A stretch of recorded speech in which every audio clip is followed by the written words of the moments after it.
Budgetary Okello, without delving much into the issues of whether this was a reality TV show or acting and drama, Honorable Speaker, to confirm to the House and to the country that both the President, the Deputy President, and also the Prime Cabinet Secretary, all Cabinet Secretaries, and indeed even members of Parliament are well and adequately provided for in terms of budgetary allocations, including budgetary allocations for travel and staffing in all our respective offices.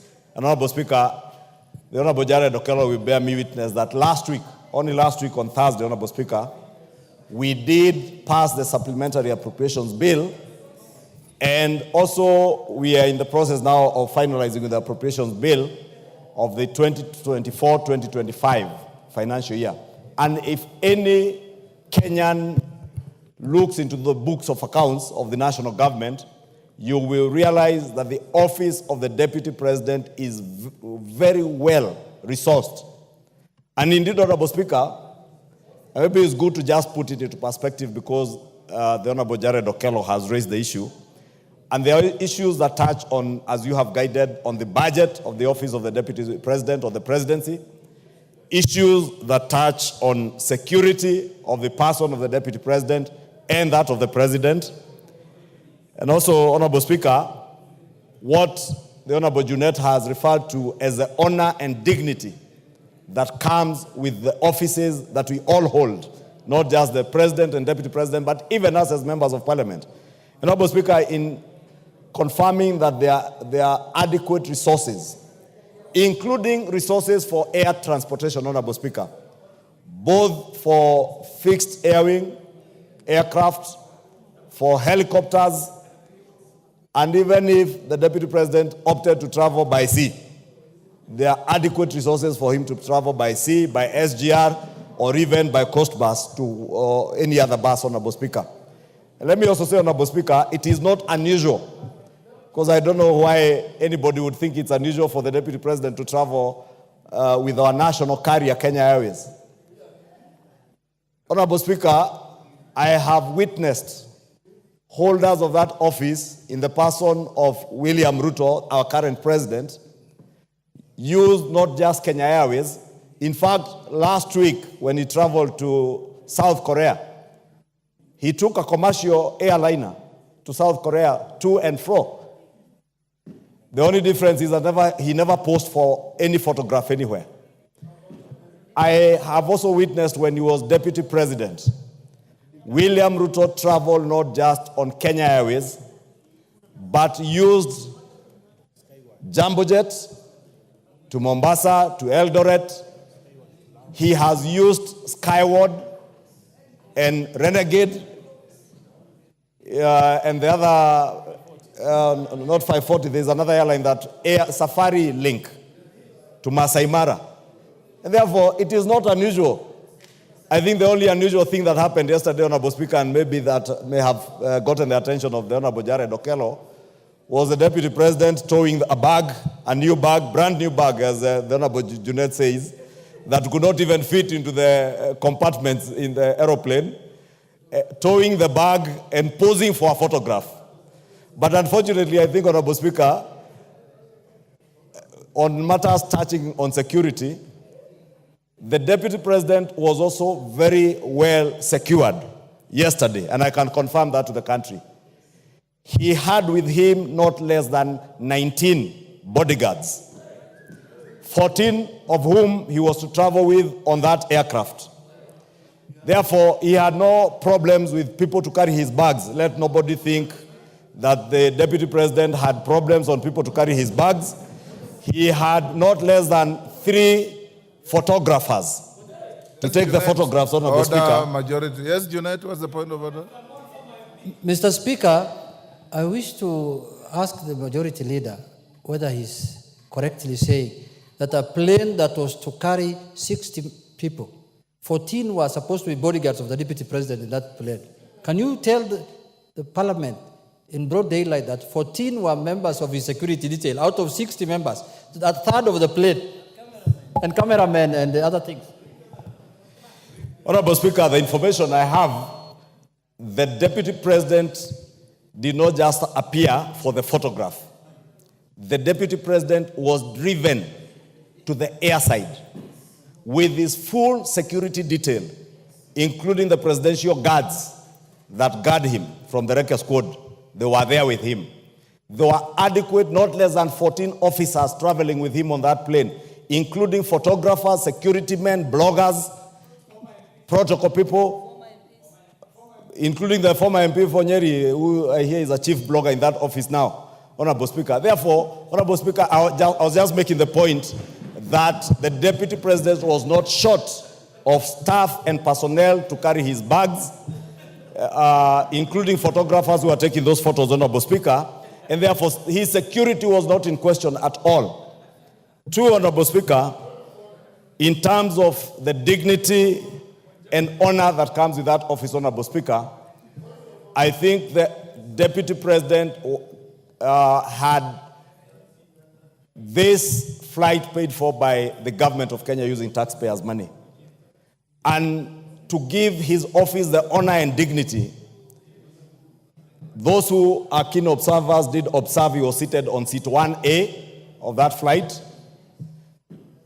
The chief blogger in his office, the former member for Nyeri, was seated on seat 2A. That's in the business class, Honorable Speaker.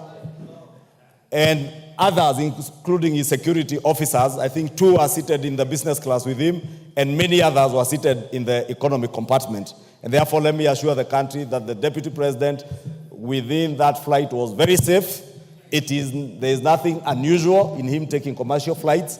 Indeed, many of you who attended the National Prayer Breakfast will remember His Excellency the President affirming that out of the austerity measures that government has instituted and which we effected through the Supplementary Appropriations Bill, that his office, that of the Deputy President, and that of the Prime Cabinet Secretary had cut their budget substantially.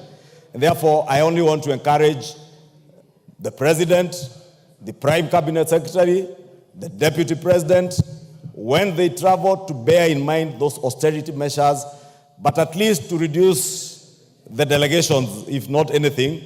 I am certain nothing would happen to you when you are up there in the skies. Therefore, 1 or 2 security officers might be adequate. You do not need 3 or 4 photographers to travel with you on that plane. You can send some by SGR or others to drive to Mombasa.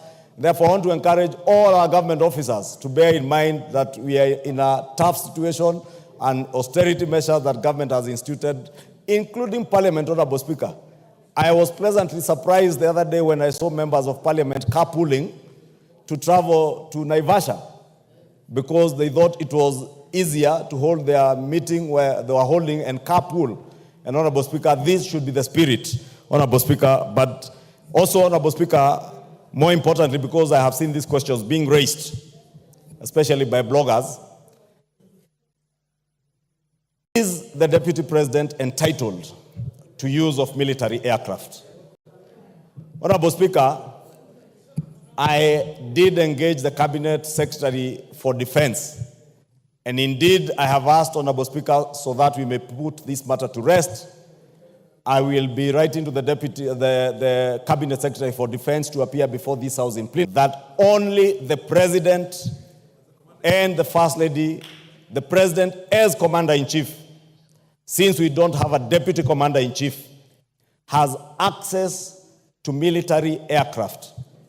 The Deputy President has a police aircraft designated for his use, which currently is under maintenance, and the Cabinet Secretary tells me in the next few weeks they will have finalized with its maintenance, because it is not just a police aircraft that is maintained by government, but whenever the Deputy President is flying that aircraft for his safety and security, bearing in mind the office he holds, is usually flown and operated by Kenya Air Force pilots and servicemen, Honorable Speaker, so that we can assure the Deputy President's safety, assure the country of the Deputy President's safety. Honorable Speaker, when the Kenya Kwanza government took over, I am also informed, Honorable Speaker, our defense forces would occasionally allow senior government officers to use their aircrafts at times on request. And ordinarily, government policy is when any senior government officer like the Deputy President or the Prime Cabinet Secretary intends to use a military aircraft, because these aircraft are designated for operational work by the military, to request for use of a particular aircraft, whether it's a helicopter or a Dash 8 or a fixed-wing aircraft, through the office of the head of public service, Felix Kosgei. Honorable Speaker, let me put it on record because I have checked those facts. The day that the Honorable Okello refers to on Madaraka Day, the office of the Deputy President never, because I would not, he decided to get late. Because either way you could also choose, the Honorable Speaker chose to go and spend the night in Bungoma or in Kisumu and be near the function, or wake up early like many of us did to travel. The same with the incident that the Honorable Jared Okello speaks to this Sunday in Nakuru at the Akorino Church. It is true, the Deputy President arrived over an hour later than the President. The President was magnanimous and courteous enough to be able to receive his deputy.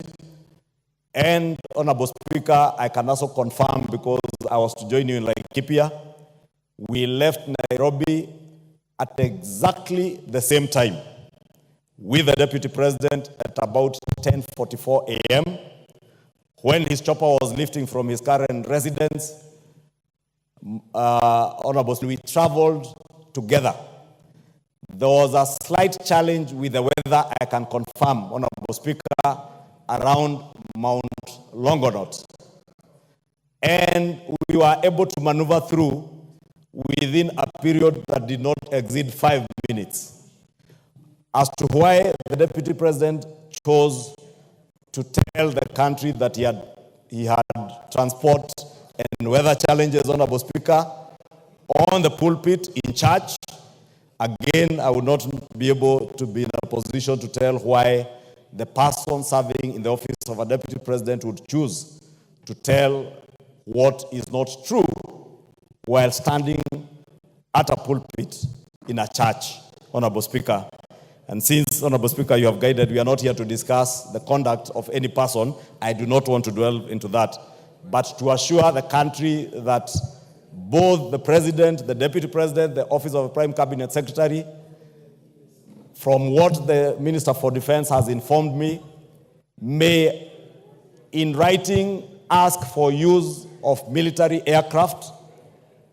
And, Honorable Speaker, the Defense Cabinet Secretary did inform me that for the last 1 year, the aircraft that were being used by the Deputy President, the Prime Cabinet Secretary's office, and other senior government officers occasioned an expenditure of 500 million shillings, 500 million shillings, to KDF. KDF has written to the various offices, and the office of the Deputy President has written back, declining to share in the costs of the wear and tear and fuel of these aircrafts.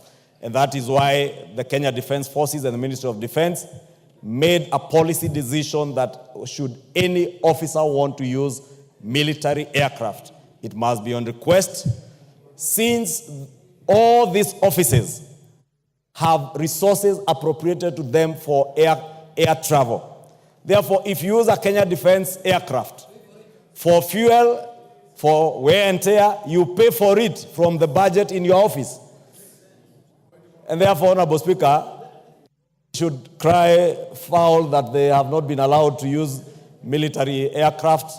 Only the President, as Commander-in-Chief, has unfettered access to use of military aircraft, but that aircraft that is designated from the Kenya Police, that is under maintenance, and I must insist, that maintenance, Honorable Speaker, you've seen what has happened in our neighboring country, and our compatriots in Malawi. And may the Lord rest the soul of the Vice President of Malawi and the people who perished in the air crash. In internal peace, Honorable Speaker, we would not fathom that happening to any of the officers serving in our government. And you remember, Honorable Speaker, I'm also informed many of those aircrafts, including the ones used by the President, were put to a rigorous maintenance program following the unfortunate incident where we lost our Chief of Defense Forces. And therefore, it is only fair that we allow our military and those who take care of these aircraft to service them and avail them for use by senior government officers when they are in good and serviceable condition, Honorable Speaker. Honorable Speaker, allow me, I think I have adequately answered to that, but I want to commit this is just a preliminary answer to the Honorable Jared Okello. I have since spoken to the Defense Cabinet Secretary and asked him, I'll be writing to him to come and appraise the House as to exactly how senior government officers should move, how secure the aircrafts they are using are, and how often they service them, and any challenges that they may have with those aircrafts, Honorable Speaker. In conclusion, Honorable Speaker, let me speak to many people, Honorable Speaker, because I saw a very unfortunate post yesterday on social media by those bloggers who work in those big offices, Honorable Speaker, anticipating the demise or the occurrence of a vacancy in the office of the President. Honorable Speaker, there are things people may do casually and post online. And I remember, Honorable Speaker, when my predecessor, the Honorable Charles Jonjo, was Attorney General and Minister for Constitutional Affairs, he made it treasonable to even imagine the death of a president. We are not in that age, Honorable Speaker. But it's unfortunate that bloggers who work for senior officers of this government can post write-ups on social media, either wishing, anticipating, or praying for the occasioning of a vacancy in the office of the President, and purporting that the Deputy President is only an inch away from the presidency should anything happen to the President. Honorable Speaker, these are things we may take lightly. Just as we may take lightly the talk that you referred to by the Governor for Nyeri, or indeed the talk about people going to their villages. And I want to agree with Honorable Osoro. These are the kind of things, Honorable Speaker, in 2007, 2008 that led us into the problems that we got into with post-election violence, when people were told to go back to their villages. Honorable Speaker, it is true we all come from villages. But please, when we hold senior government positions, we must grow beyond our villages. We must remember that we bear a greater responsibility to the people of Kenya way beyond our villages. And whatever words we utter out of our mouths, Honorable Speaker, must be words that unite the people of Kenya, not those that create divisions. Because if you create division, Honorable Speaker, you are bringing dishonor. And, Honorable Speaker, dealing a big blow to the dignity that the office you hold would have, Honorable Speaker. Lastly, as I said, Honorable Speaker, over the weekend elsewhere, respect is earned. Respect is earned. Honorable Speaker, there are members of Parliament here who have suffered. Members of Parliament from Nyeri will tell you how much they have suffered. The women rep for Baringo County, if she had an opportunity, Honorable Speaker, she would tell you the unpalatable words that have been used to describe her. Honorable Speaker, and I said, let us earn our respect as leaders. If I demand respect, Let me respect the member of parliament for Baringo County. Let me respect the members of parliament from Nyeri. Let me respect the members of Honorable parliament Madenge, who do you want to from inform? Mount Kenya and across the country. Who do you want to inform? Madenge. Yeah? Majority wind up. Thank you, Honorable Speaker. Order, Madenge, take your seat.